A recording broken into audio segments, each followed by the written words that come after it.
What's up, guys? Welcome back to the channel. Here we are with another reaction video. And this one we have most of Britain's parliament is not elected. Meet the Lords. That's very interesting. I literally did not know that most of the parliament was not elected. Before we dive into this video, however, if you happen to enjoy it, please don't forget to subscribe and give the video a thumbs up. And let's see what we got here. Here in the UK, you might think that we live in a democracy because, after all, we have live elections in a monarchy, right? Right? Okay. Get to vote. But that's only one side of the story. In fact, over there in the House of Parliament, the majority of politicians have not actually been elected. So in this video, I'm going to investigate the House of Lords. Does it still have a place in the 21st century, or is it just a club for posh old men and rich elites? The media have a caricature of the House of Lords. They always show the picture of the peers in their robes at the opening of Parliament. You really couldn't make this stuff up. It belongs in the Harry Potter movie, not in the House of Parliament. I'm on my way to meet a British politician who sat in Parliament for 48 years. That means that he's seen 9 prime ministers and 12 elections. But here's the thing, in all that time, the British public have never actually voted for him to be there. Welcome to the manor of the Earl of Selborne. 48 years is crazy.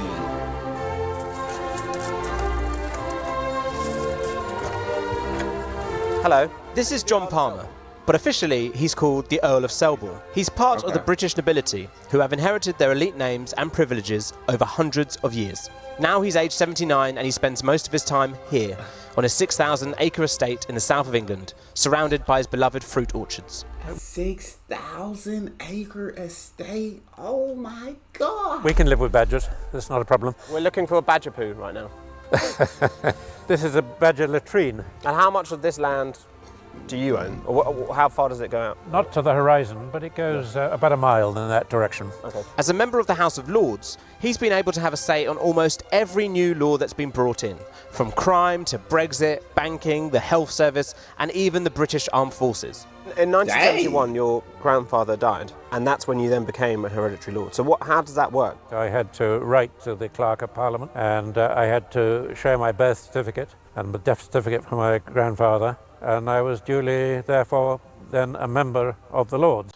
So what's going on? Wow. When people talk about the UK's Houses of Parliament, they're normally talking about the House of Commons. That's where the Prime Minister goes every week to answer questions from other political parties. Order! But Parliament actually has 2 chambers.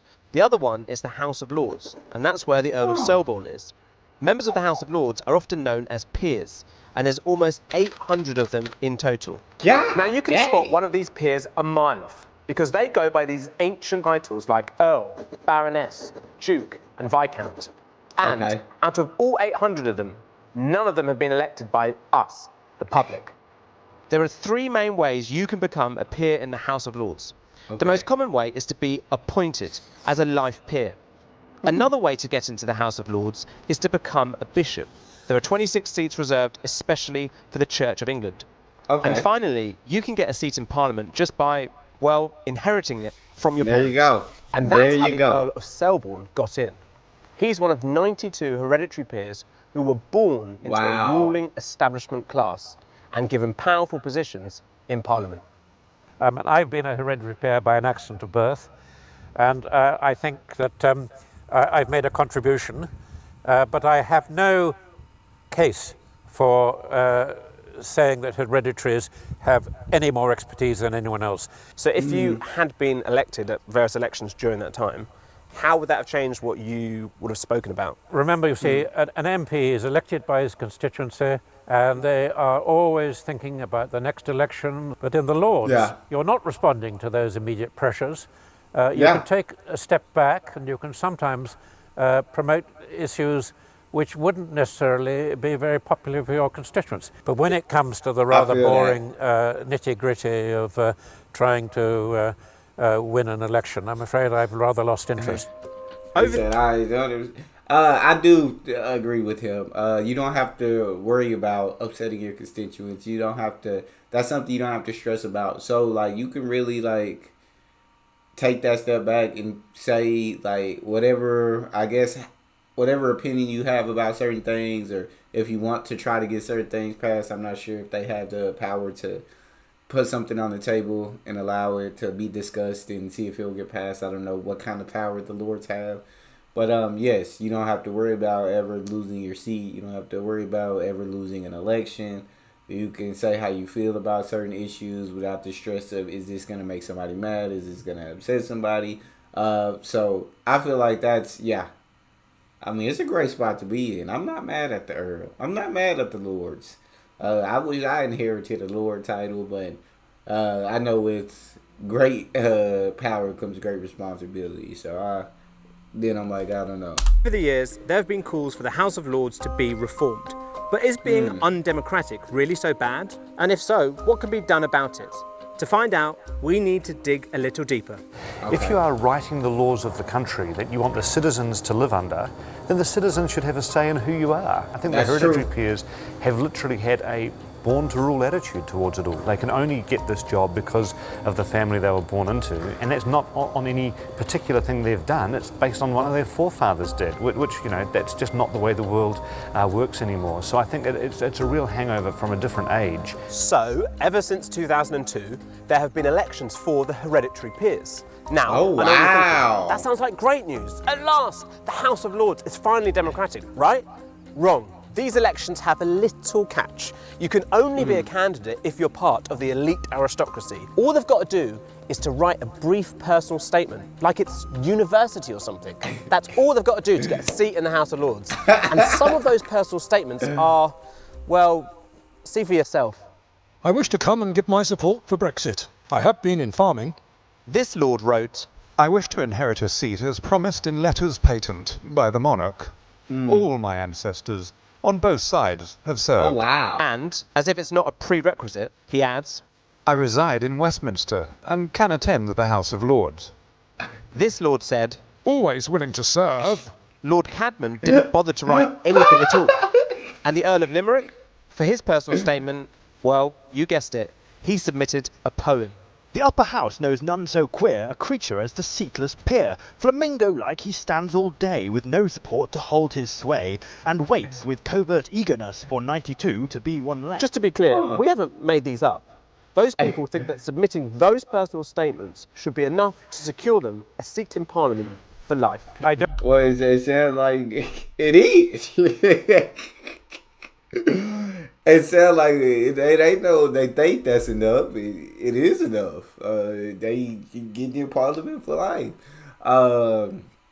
Yeah, I do think, I mean, elections should be held, but not every country is the same. Every country works differently. Systems are different. But I do feel like if you were serving the people, you should be elected by the people. But it's just how they do things. The House of Lords don't need to be elected. Don't defend the hereditary system. Obviously, you can't defend it logically. But equally, I don't apologise. Clearly, this system is kind of undemocratic. So can we really call the UK a democracy? And for people like the Earl of Selborne, can he really justify being in Parliament when the public has never voted for him to be there? No one is seriously suggesting the hereditary should remain, but we will remain there until they make up their mind what they want. Why would you? What really? Why would you? Giving up your seat might be the right thing to do, but why? If ain't nobody gonna make you give it up, why would you? I'm just saying I wouldn't. I'd stay until somebody kicked me out. I'm staying. Period. Angers people about the House of Lords is that it's not just undemocratic, it costs taxpayers loads of money. Ooh. For one thing, it costs millions just to keep that building up and running. Okay, and the place has I'd be been upset plagued about that. by expenses scandals. Most unelected peers can claim up to £305 in expenses every day just for turning up, and a few are given a full salary, complete with chauffeur-driven cars. So I came down to Westminster to meet a peer called Baroness de Souza. She joined the House of Lords in 2004. That's where I'd have an issue, is that if I didn't elect you and I had to give you my money, I had to pay taxes for you. Okay, now we got an issue. Now we got a problem. As me, as a citizen, we got a problem because that just ain't right. That's not right that you should be able to get this salary and collect this money every time you show up. But I've never seen you. I don't know you. I didn't vote for you, but yet I got to give you my money. Oof. After being appointed by committee, and she went on to become the Speaker. I wanted to find out about why the place has a bad reputation. I mean, you yourself have made extravagant expenses claims at times, didn't you? No. So when you charged £230 for a chauffeur-driven car to take you to the ballet? Do you know how many people were in that car at that time? How many? 5. But so you stand by that being your own expense? It was absolutely erroneous. I was meant to have spent £70,000 on flowers. Okay, that was accumulated over 5 years. In the end, it worked out. I spent about £10 a week. And you know, I would have thought that having a bunch of flowers in your room to cheer up distinguished visitors is kind of okay. Did you need a chauffeur-driven car to take you to the opera? Yes. Why did you need a chauffeur-driven car? Because I had with me a Russian speaker of the Federation Council whose security required her to drive in a special car. Even though it was a very short distance? Absolutely. She doesn't go by public transport, I tell you that. My thing is, if you want to do that, that's cool. But do that on your own dime. Do that with your own. Don't. I'm not buying pitching in, even if it's a couple pennies out of my pocket, for you to get in no chauffeur-driven car. Or for you to get out $10 a week for flowers. Cool. If you don't think it's that bad, then let it come out of your pockets. Yeah, I'd be upset. But, I mean, if I was in their positions, heck, I'd probably take some, I'd take some expenses myself. I did have to go in the chauffeur car. I had to. So, I understand it from both sides of the aisle. When I went to Windsor for a state dinner, it's quite difficult, believe you me, you're a man, you probably don't know this, to wear a ball gown on public transport on a rainy evening and hope that there'll be a taxi there to take you up through Windsor Park. I do not accept That's that crazy. I was in That's an a expensive struggle. scandal. There is so much that was not incurred. I mean, have you looked at the expenses of some other, senior politicians and senior people in various sort of local government? Have you looked at those? Compare that with what But this comes down to the idea of they're elected, they're accountable. People can then say, you know what, you misused your expenses, I could vote you out of office. But people like yourself can't be voted in or out of office. When you say we're not accountable to the public, that's of course that's right, of course that's right. That said, again, I would argue that much of what the Lords does in terms of bringing up issues which are really alien to the government in the sense they don't want to address it because it's embarrassing or it's a difficult thing. Like, for instance, female genital mutilation, which for years and years and years was off the agenda. The House of Lords put it back on the agenda, amongst others. They really put it back on the agenda. Now, we should be clear. Baroness de Souza didn't break any rules over her expenses. Yeah. And she says the House of Lords is essential because of the work it does preparing legislation. The question is, even though we are a democracy and lots of things about the UK are genuinely democratic, are we democratic enough? The public doesn't, on the whole, think a lot about the House of Lords. I mean, when I say doesn't think a lot, they don't spend a lot of time thinking about the House of Lords. Yeah. It's outside their sphere of interest. However, when it's brought before them, as it is being currently because of the political upheavals we're experiencing, I think they probably think it ought to be a democratically elected House without thinking through what the implications of that are. There was a very good census done not so long ago where the question was, do you think that the House of Lords should be democratically elected? And the answer was 95% yes.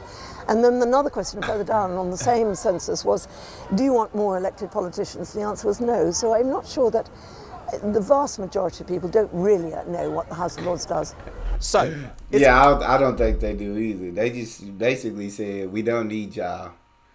They said, now we don't want more elected officials, but we don't need y'all.